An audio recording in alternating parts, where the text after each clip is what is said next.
In 1857, a U.S. Army officer named Joseph Ives led a steamboat expedition up the Colorado River on official orders to determine whether the river was navigable for military supply. He was thorough, methodical, well-funded, and accompanied by some of the best cartographers and naturalists the government had available. When he finally arrived at the edge of the Grand Canyon and gazed into that vast, layered abyss, he wrote in his official report that the region was, quote, altogether valueless, and that it could be visited only by the tourist and the curious. He concluded, formally, on the record, that his expedition was the first and will be the last party of whites to visit this profitless locality. He was wrong on both counts, and possibly on more counts than that, because here is what is strange. Ives was not exploring unknown territory. Spanish missionaries had walked near the canyon's rim more than 300 years earlier. Indigenous nations had lived within and around it for millennia. And tucked away in archives across Europe and the Americas exist maps, expedition notes, letters, and ecclesiastical records that suggest knowledge of this place. Detailed and deliberate knowledge had been accumulating quietly for centuries before anyone in Washington thought to send a steamboat. What happened to those records is a question worth sitting with. The version most of us learned goes something like this. In 1540, a Spanish conquistador named García López de Cárdenas became the first European to look upon the Grand Canyon. He was traveling with Francisco Vázquez de Coronado's expedition through the American Southwest, and a Hopi guide led him to the rim. He looked down. He sent men to try to climb into it. They failed, and then remarkably he left. Europe essentially forgot about the canyon for more than 200 years. The next confirmed European record does not appear until 1776, when the Franciscan friar Francisco Silvestre Vélez de Escalante passed near its edges while attempting to find an overland route from Santa Fe to California. His expedition produced journals, observations, and maps. Those maps were drawn by Bernardo de Miera y Pacheco and would later become some of the most important cartographic documents of the colonial Southwest. The official timeline seems straightforward. Then silence. Then more silence. Then Joseph Ives.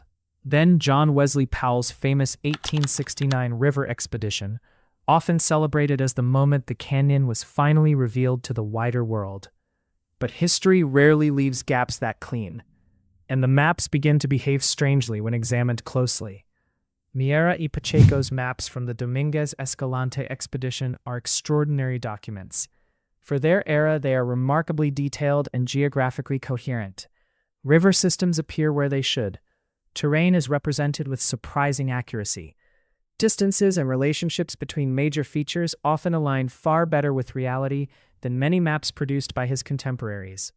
Historians have long noted that Miera y Pacheco was not drawing solely from personal observation. He had access to earlier maps. And most importantly, he had access to indigenous knowledge. That alone is not unusual.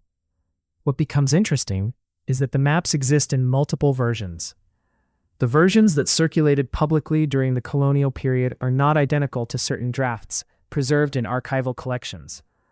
Some contain features that seem difficult to explain, features that imply familiarity with portions of canyon country that the expedition itself never directly explored. Researchers who have studied Spanish cartography of the borderlands have pointed out that colonial mapmakers routinely incorporated information from sources they did not identify. Missionary field notes, accounts from guides, descriptions from earlier expeditions, knowledge gathered years or even decades before. The Spanish Empire treated geographic information as a strategic resource. Maps were not merely scientific tools. They were instruments of administration, commerce, and military planning. Information was often restricted. Not every survey was published, not every report was copied, and not every document survived, which creates an intriguing possibility. When a map appears to know more than its creator should reasonably have known, perhaps the explanation is not that the map is inaccurate. Perhaps the explanation is that the mapmaker had access to information that no longer exists in the historical record, or at least no longer exists where historians have thought to look. Consider what that would mean. Imagine a missionary traveling through the Southwest, decades before Escalante. He speaks with indigenous guides who know the terrain intimately. They describe river systems, seasonal routes, and enormous canyons carved into the landscape. The missionary records those descriptions. Perhaps he sketches them. Perhaps he writes a report. That report is copied, then summarized, then folded into another document. Eventually, the original disappears, but fragments of its knowledge survive inside a map. The source vanishes, the information remains. And centuries later, historians are left staring at a document that seems to know more than it should. This is one of the recurring challenges of studying early exploration. The historical record often preserves conclusions while losing the evidence that produced them. A map survives. The field notes do not. A report is archived. The interviews that informed it are forgotten. Knowledge moves through human networks, leaving only partial traces behind. And sometimes those traces are enough to suggest that something larger once existed. The deeper researchers look into the cartographic history of the Grand Canyon region, the more difficult it becomes to maintain the image of a landscape that was simply unknown until the 19th century. Not because there is proof of some hidden expedition, not because there is evidence of a dramatic conspiracy, but because the surviving documents repeatedly hint at sources of information that have disappeared, sources that may once have provided a much fuller picture of the canyon than the official narrative allows. And that raises a question. If the maps contain echoes of lost knowledge, where did that knowledge come from? Who recorded it? Who transmitted it? And perhaps most importantly, what happened to the records themselves? Between 1540 and 1776, the accepted historical record tells us that there were no major European explorations of the Grand Canyon. That statement sounds simple, but the word official carries an enormous amount of weight.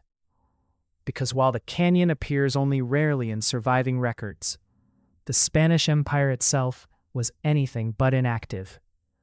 Across the Southwest, missionaries, soldiers, traders, and explorers were constantly moving through unfamiliar territory. And wherever they traveled, they documented. The Franciscan and Jesuit missions of New Spain were prolific record-keeping institutions. Letters traveled between frontier settlements in Mexico City. Reports were sent to Madrid. Missionaries recorded geography, resources, populations, rivers, and routes. Entire archives were built from this continuous flow of information. One figure stands out in particular, a Jesuit missionary named Eusebio Kino, operating during the late 17th and early E. Kino produced some of the most impressive maps of the Sonoran borderlands ever created. His maps corrected major geographic misunderstandings that had persisted for decades. He demonstrated that Baja California was a peninsula rather than an island. He identified river systems deep within the interior, and somehow, despite the immense distances involved, he achieved a level of accuracy that continues to impress historians today. Kino relied heavily on indigenous knowledge. He openly acknowledged receiving information from native communities across the region. But like many mapmakers of his era, he rarely recorded exactly who provided specific pieces of information. The result is a historical puzzle. The knowledge entered the maps. The people who supplied it largely disappeared from the written record. In a letter dated 1702, Kino referenced reports from indigenous informants describing a vast canyon to the north. The description aligns surprisingly well with recognized as the Grand Canyon. The letter survives. It has been cataloged. Researchers can read it. What remains uncertain is what happened after that information was received. Did Kino investigate further? Did other missionaries follow those leads? Were additional reports written? Or were such documents simply lost over time? No one can say with certainty, and that uncertainty leads us toward the archives themselves. The Archivo General de Indias, in Seville, contains millions of pages documenting Spain's activities across the Americas. The scale is difficult to comprehend. Shelves stretch for miles. Boxes contain records untouched for generations. Many documents remain untranslated. Others remain uncatalogued. Some have not been thoroughly studied at all. Within collections of that size, gaps are inevitable. Pages disappear. Volumes become separated.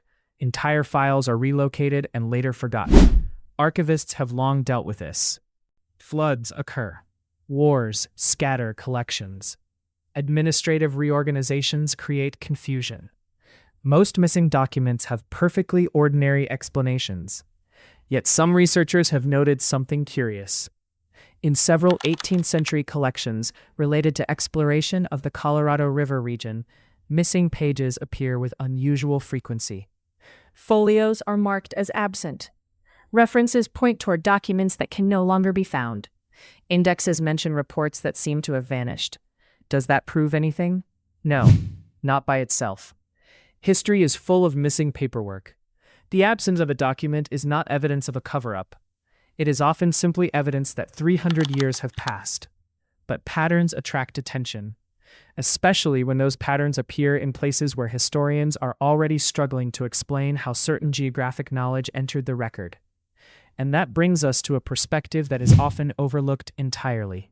Because while Europeans were debating maps and preserving reports, the people who knew the canyon best were neither missionaries nor soldiers. They were the nations who had lived there for generations. The Havasupai, the Hualapai, the Paiute, the Hopi, the Navajo. For these communities, the canyon was not a mystery. It was home. Its trails were known. Its water sources were known. Its dangers were known. Its geography was understood in extraordinary detail. But that knowledge was transmitted differently. European explorers valued written records. Indigenous societies often relied on oral traditions, memory, storytelling, and practical experience passed from generation to generation. To European officials, a map represented knowledge. To many indigenous communities, knowledge lived in people. And because colonial institutions prioritized one form of knowledge over another, vast amounts of information became effectively invisible once his. On written archives. Yet the influence of indigenous knowledge is everywhere.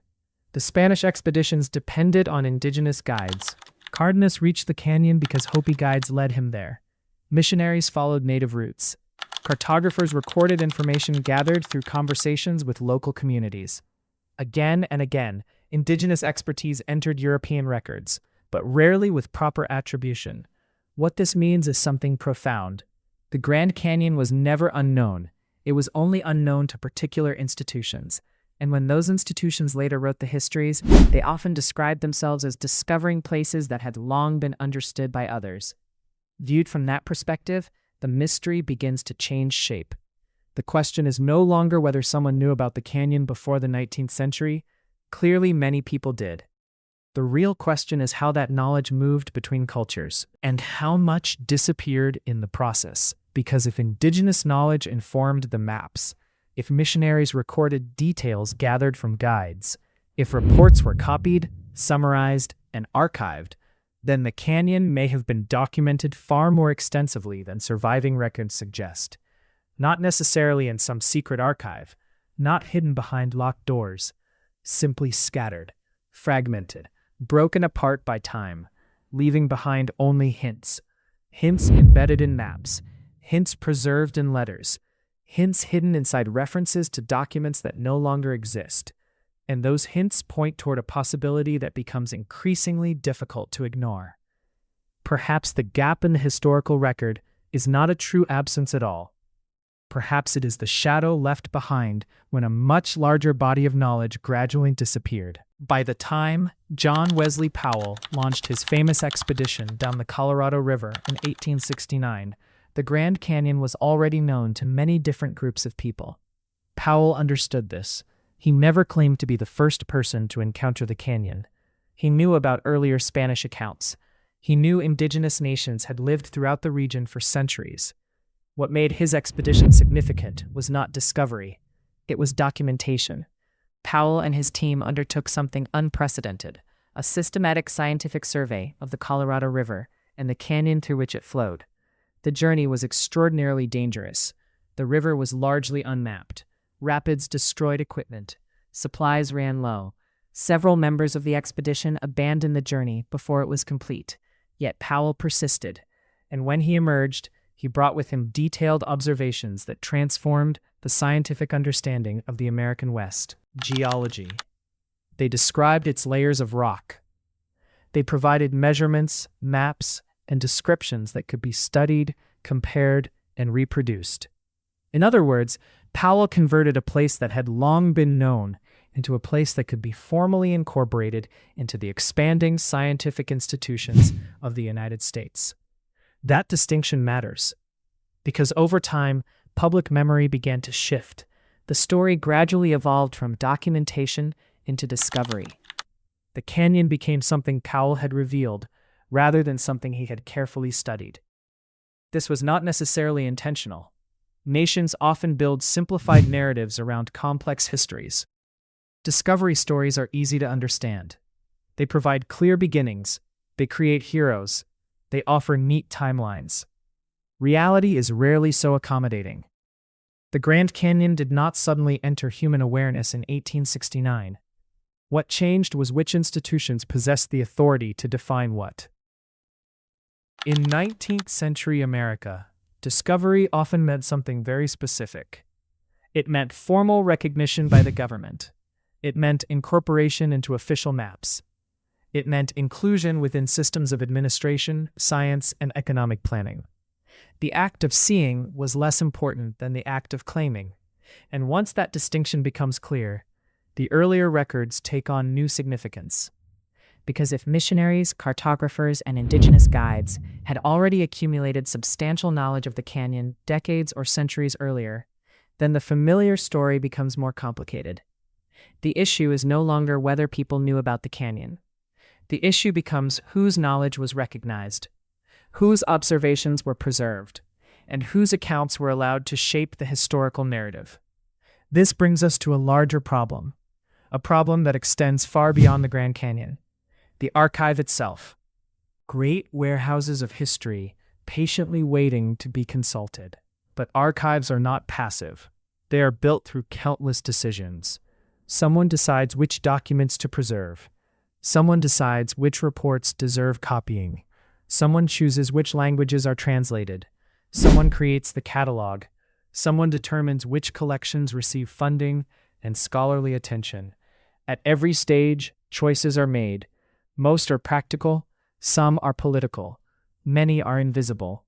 The Archivo General de Indias alone contains tens of millions of pages. Only a fraction have been thoroughly studied. An even smaller fraction have been translated into English. Countless documents remain buried within collections that few researchers ever examine. This reality creates a difficult challenge. When historians say there is no evidence for something, what exactly does that mean? Does it mean the evidence never existed? Does it mean it existed but was lost? Does it mean it survives but remains undiscovered? The answer is both frustrating and fascinating. Because history is filled with examples of documents that vanished from public awareness for centuries before suddenly reappearing. Forgotten manuscripts have been discovered in monastery libraries. Lost maps have emerged from private collections. Entire archives have been uncovered in basements, attics, and government repositories long after historians believed the records were gone forever. In some cases, the documents were never truly lost. They were simply misfiled, misidentified, or buried within collections so vast that no one had examined them closely.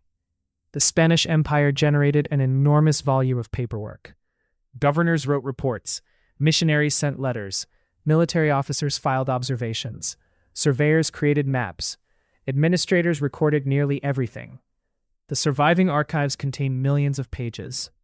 No institution has fully cataloged every document, which means the possibility remains. Not certainty, not proof, but possibility. Somewhere within those shelves may sit references that have escaped notice for generations.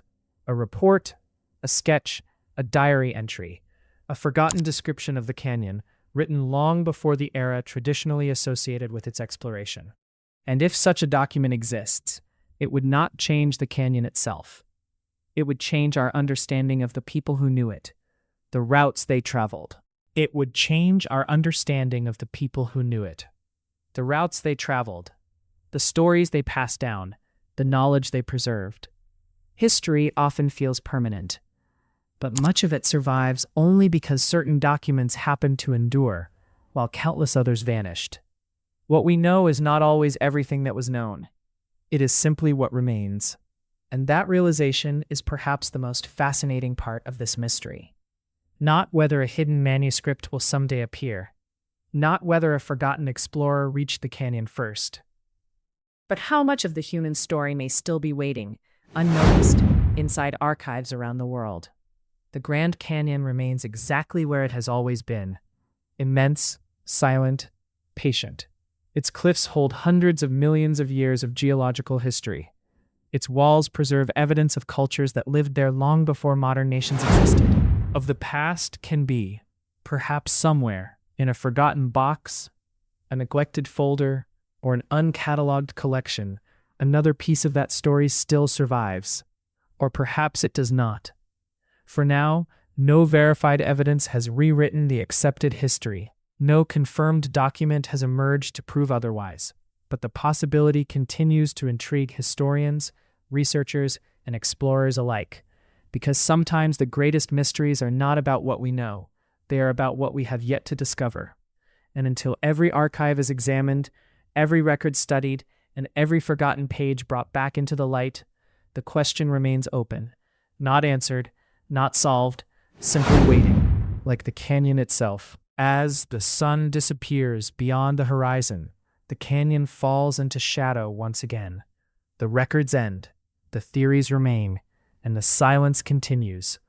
Perhaps the answers are already written somewhere. Perhaps they have been lost forever. Until then, the Grand Canyon stands as a reminder that history is not merely a collection of facts. It is a collection of surviving facts. And beyond every known story lies the possibility of another waiting to be found.